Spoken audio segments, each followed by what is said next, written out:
코로나19 이후 비약적으로 발전한 바이오 산업. 하지만 정부의 예산 삭감 소식에 성장에 제동이 걸린 상황인데요.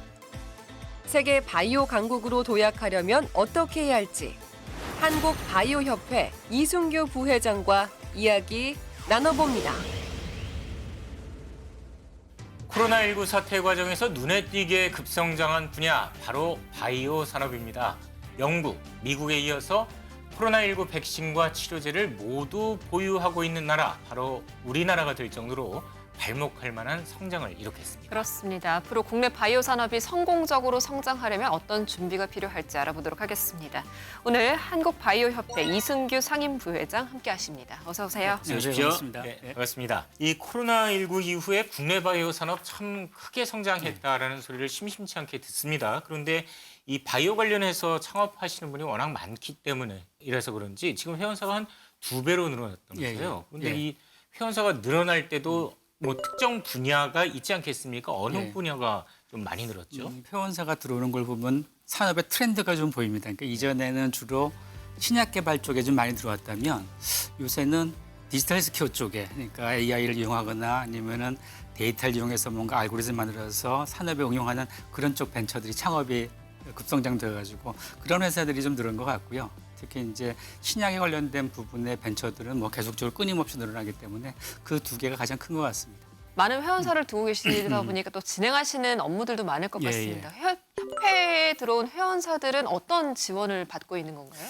그러니까 이제 저희 협회가 들어오는 분야서부터 시작해서 사이즈까지가 진짜 다양합니다. 그러니까 그래서 아주 큰 대기업, 웬만한 제약사서부터 KT까지의 큰 회사서부터 시작을 해서 어저께 창업한 벤처까지 있거든요. 그러니까 저희 같은 경우는 아무래도 좀 바이오 산업이라고 하는 게 국내 시장을 타겟한다기보다 글로벌 시장을 타겟하기 때문에 글로벌 프로그램들을 많이 저희가 레이징을 합니다. 그래서 많은 벤처나 그 회사들이 갖고 있는 기술들이 글로벌할 수 있게 하는 게 하나 있고요. 또 이제 여기에 따라서 인력 양성도 반드시 필요하거든요. 그렇죠. 저희 같은 경우는 고등학생서부터 시작해서 재직자까지 매년 한 2,300명 정도를 트레이닝을 시켜가지고 산업에 지원하거나 하는 프로그램도 같이 합니다. 그래서 그런 지원도 있고, 그다음에 또 하나는 이제 아까 말씀하셨지만 저희 이제 회원사들이 다양한 포트폴리오를 가지고 있기 때문에 이 기업 간의 융화, 기업 간의 오픈 이노베이션에 관련된 부분에 저희가 좀 더 집중하고 있고요. 그다음에 당연하게 이제 협회는 어떤 산업을 대표해서 정부 정책이라든지 규제라든지 이런 것들을 저희가 계속적으로 좀 선진화한다든지 그동안에 문제가 있는 규제를 개선한다든지 하는 그런 프로그램들을 끊임없이 진행을 하고 있습니다. 보통 우리가 바이오 업체다 그러면 이제 뭐 약품이라든가 어떤 제품을 만들어서 수출을 하던가 아니면 팔던가 할 텐데 최근 들어서는 이 기술 수출 쪽에 조금 더 초점이 옮겨가고 있다 이런 얘기를 들은 것 같아요. 기술 수출이 실제로 활발하게 일어나고 있습니까? 아주 활발하게 일어나죠. 그러니까 이제 2020년만 되더라도 보통 한 15개에서 10조 정도의 기술 수출이 일어났고요. 그다음에 2021년대는 13조, 그다음에 회사는 33개. 이 건으로 그 기하급수적으로 기술 이전이라고 하는 그 아이템이 늘어나고 있는데 그거는 산업의 발전 속도랑 같은 것 같아요. 그러니까 특히 이제 신약 개발하는 그 산업 분야는 곧바로 미 FDA에 통과해서 약을 만들기가 참 쉽지가 않습니다. 특히 이제 우리가 같이 이제 후발 주자 같은 형태는 더더욱 하기 때문에 그래서 많은 이제 그 산업적으로 하는 것이 기술 이전을 통해서 기술을 입증을 하고 그다음에 계속 그 입증된 기술을 쌓고 거기서 들어오는 수입을 가지고 임상을 하는 그런 산업 생태계를 가지고 있기 때문에 어찌 보면 느리긴 하지만 그렇다고 아주 빠르진 않지만 정상적인 단계로 우리나라의 제약 산업은 진행하고 있는 것 같습니다. 지금 이제 선순환 바퀴가 돌기 시작한 단계다 이렇게 생각하면 될까요? 예, 정확하게 보셨습니다. 그런데 지금 이제 선순환의 바퀴가 좀 돌까 싶은데 지금 뭐 한마디로 전 세계적으로 상당히 좀 상황이 복잡해졌어요. 우선 이 미국에서 이 바이오 산업을 포함해서 특히 좀 첨단 산업이라고 하는 곳에 있어서는 이제 미국 우선주의, 그러니까 국내 공장을 만들어서 미국 수요를 충당을 해라. 뭐 이런 식으로 흐르고 있지 않습니까? 아무래도 좀 영향이 있지 않겠습니까? 영향이 나쁜 영향만 있는 것 같지는 않습니다. 그러니까 이제 미국도 그렇고 중국도 그렇고 많은 나라들이 그 바이오 산업에 여러 가지 이제 액션 플랜을 만드는 이유가 크게 두 가지라고 보고 있는데요. 하나는 자국 내 바이오 산업을 육성시키는 게 하나 있을 것 같고요. 그다음에 지금같이 아주 혼란한 시기에 바이오 산업의 거버넌스를 확보하기 위한 전략 두 개가 있는 것 같거든요. 네. 과연 지금 우리나라는 어떤 위치냐면 아직까지는 저희는 팔로우 위치이기 때문에 전략을 잘 구사를 해야 되겠죠. 그렇지만 지금 보면 이번에 이제 미국 바이든 행정명령 나온 걸 보면 물론 생산에 관련된 부분에 미국 자국내 생산을 하지만 글로벌하게 봤을 때 과연 미국이 자체적으로 단기간에 생산할 수 있을지 관련된 부분을 저희가 고심을 한번 해봐야 되고 그런데 우리나라가 갖고 있는 경쟁력이 뭐냐면 경제성 있게 안전한 바이오 의약품을 만들 수 있다라고 하는 그런 형태를 가지고 있기 때문에 제가 보기에는 경쟁력이 있다고 보고 있고요. 특히 뭐 송도에 있는 그 생산 사이트는 글로벌하게 전체 양으로 보더라도 생산 1위를 가지고 세계 1위를 가지고 있고 그다음에 그 경쟁력 보더라도 글로벌 탑 브랜드를 가지고 있기 때문에 저희가 좀 정책적으로나 외교적으로 이 혼란한 시기에 잘 정부가 로드맵을 그리고 산업계와 호흡을 한다면 저는 큰 기회라고 보고 있습니다. 그렇다면 이렇게 성장 가능성이 있는 상황에서 최근에 정부가 지원을 줄였다고 얘기를 들었습니다. 그렇다면 이게 엇박자 지금 나고 있는 게 아닐까요? 네, 뭐 어느 산업도 마찬가지겠지만 특히 이제 이 바이오 같이 막 뭔가 일으켜 세우려고 하는 산업에는 좀 집중 투자가 필요한 게 그렇죠. 사실이거든요. 네. 근데 이제 집중 투자에는 여러 가지가 있겠지만 첫 번째 특히 이제 바이오 산업은 벤처가 뭔가 주도를 하는 리스크하기 때문에 벤처가 주도하는 사업입니다. 그러려면 벤처는 주로 펀드를 통해서 투자를 받으면서 진행하는 건데 정부에서 이번에 뭐 펀드 조성하는 비용도 많이 삭감도 되기도 했고 그다음에 이제 그런 부분들이 산업계에서는 좀 더 우려를 하는 부분이 있죠. 근데 뭐 지금 미국도 그렇고 중국도 그렇고 바이오 산업을 자체 다음 먹거리로 생각하면서 많은 정책을 내고 있는데 우리나라도 진짜 좀 산업계가 막 좀 자신 있게 뛰어갈 수 있는 정책적인 제도라든지 그다음에 자금적인 부분을 좀 더 집중할 필요는 분명히 있다고 봅니다. 누군가가 좀 주도적으로 주도권을 쥐고 뭐 관련된 부처 딱 모아서 이런 뭐 정책을 하자 이렇게 한번 이 방향으로 가보자 이런 역할을 하는 중심 부처가 있어야 되는데 지금 말씀 들어보니까 그런 컨트롤 타워가 좀 없을 수도 있겠다 이런 생각이 들거든요. 협회 입장에서 보셨을 때도 그렇습니까? 바이오 산업이라고 하는 게 여러 부처랑 연관될 수밖에 없습니다. 우리 인허가도 겹치게 되고 규제도 겹치게 되고 지능도 있다 보니까 이게 뭔가 철학에 안 맞는 구조들이 좀 많거든요. 그래서 이제 우리나라 같은 이제 산업계에서 어떤 일을 요청을 하냐면 뭔가 정부에서 큰 그림을 좀 그리자. 특히 이제 바이오 산업이라고 하는 게 제약도 있지만 제약, 디지털, 여러 가지 그린 바이오, 화이트 바이오 여러 가지 바이오가 있는데 이게 다 얽혀 있는 거거든요. 그리고 점점 더 이제 그레이션이 생기게 되니까 이런 부분을 정확하게 그릴 수 있는 좀 거버넌스를 가지고 그 거버넌스에서 정확한 로드맵을 그리고 그다음에 그 로드맵에 따라서 교제 선진화든지 여러 가지 부분들을 좀 부스팅할 때가 저는 지금이 적기라고 봅니다.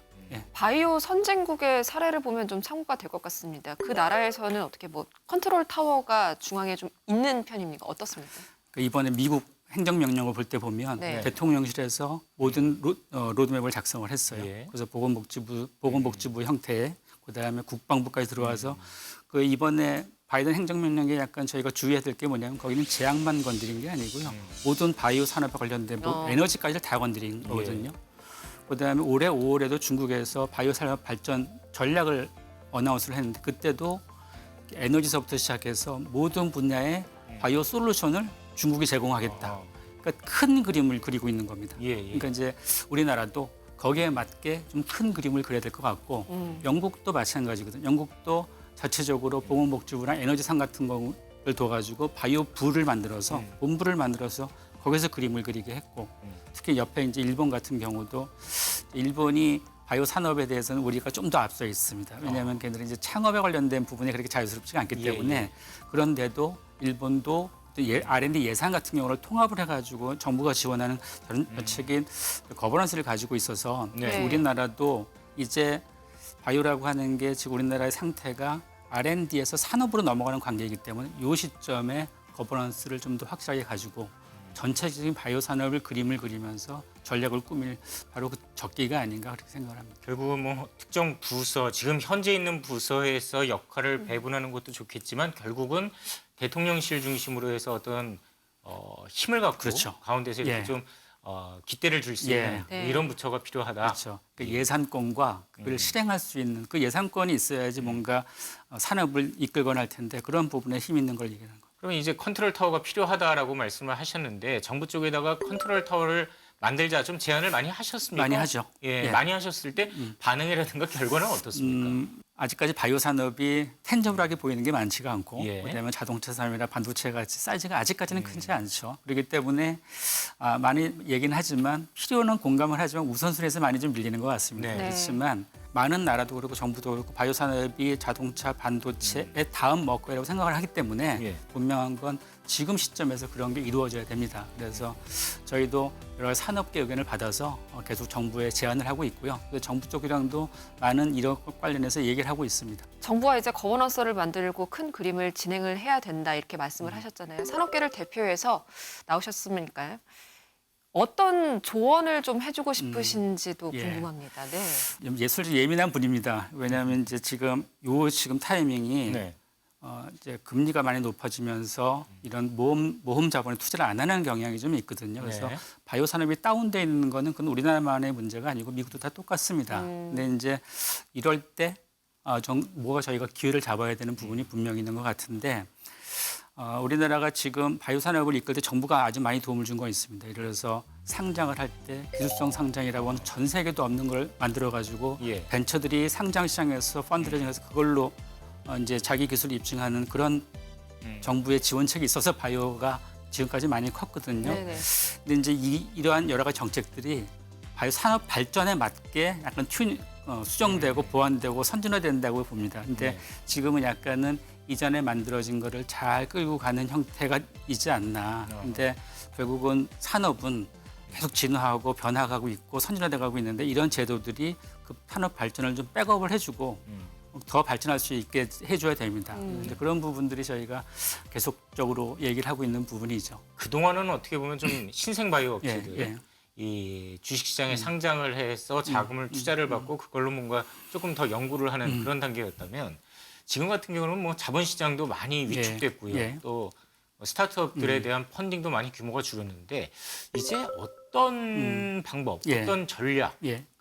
어떤 게 필요할까요? 예. 정확하게 잘 말씀드리면 지금 우리나라가 바이오 벤처들이 주로 어떤 식으로 산업을 끌고 가냐면 그냥 오로지 거래소 상장이 가장 큰 목표입니다. 왜냐하면 다른 여러 가지 초이스가 없기 때문에. 그래서 지금같이 어려운 상황이 물론 산업계는 좋지는 않겠지만 예, 거꾸로 뒤집어 놓고 보면 다른 생태계를 만들 수 있는 좋은 조건이거든요. 그래서 상장과 M&A와 같은 그런 프로그램들을 좀 확대하는 게 가장 지금 좋지 않나 싶습니다. 그러니까 미국 같은 경우는 IPO가 한 10에서 15% 정도밖에 안 되고 나머지 90%가 거의 M&A를 시장으로 해서 활성화돼 가고 있는 부분인데 예. 우리나라 같은 경우는 좀 거의 IPO가 거의 한 8, 90%를 차지하기 때문에 여기서 나오는 여러 가지 문제점도 생기게 되고요. 그래서 저희가 어차피 지금 같은 어려움을 겪게 되고 그다음에 또 새로운 탈출구를 찾아야 된다면 좀 더 M&A로 활성화시키는 그런 부분들이 좀 저희가 좀 정부 정책도 그렇고 산업계도 많은 노력을 해야 된다고 생각을 하고요. 네네. 내부에 있는 여러 가지 다양한 사이즈의 회사들이 있기 때문에 그런 프로그램, 전략적 투자자를 구하는 프로그램들을 지금 저희가 만들어서 진행을 하고 있습니다. 마지막으로 이 부분에 대해서는 좀 한마디는 해야 되겠다 싶으신 거 어떤 게 있을까요? 이 바이오 산업이라고 하는 것이 지금 성장하려고 기회를 잡고 있는 산업입니다. 네. 그리고 다른 많은 나라들도 여기서 새로운 기회를 잡으려고 하고 있고 결국은 여기서 정부가 어떻게 하냐에 따라서 이 산업이 크기도 하고 작아지기도 하고 네. 물론 기업도 분명히 어떤 충분한 롤이 있겠죠. 그렇지만은 뭔가 산업이 성장할 때는 정부가 산업을 리드한다기보다는 민간이 진행을 할 수 있게 하고 네. 그다음에 정부는 플랫폼만 깔아주면 되는 거거든요. 그런 면에서는 투자에 관련된 부분과 여러 산업적인 규제에 관련된 부분이 좀 더 산업개혁이 반영이 돼서 네. 개선나갈 수 있는 그런 부분의 자세가 좀 필요하지 않을까 생각을 합니다. 네, 많은 분들께서 바이오 산업은 반도체와 IT에 이어서 우리나라 미래 먹거리 산업이 될 것이다. 이렇게 이야기를 하고 있습니다. 우리나라뿐만 아니라 세계적으로도 바이오 산업이 폭발적인 성장세를 보이면서 각국의 주력 산업 중 하나로 꼽히고 있죠. 그만큼 경쟁이 치열하다는 이야기일 텐데요. 그렇습니다. 급성장한 국내 바이오 산업이 꾸준하게 성장을 해서 세계 바이오 강국으로 도약할 모습 기대해 보도록 하겠습니다. 자, 오늘 톨포커스는 여기서 모두 마칩니다. 함께해 주신 여러분 고맙습니다.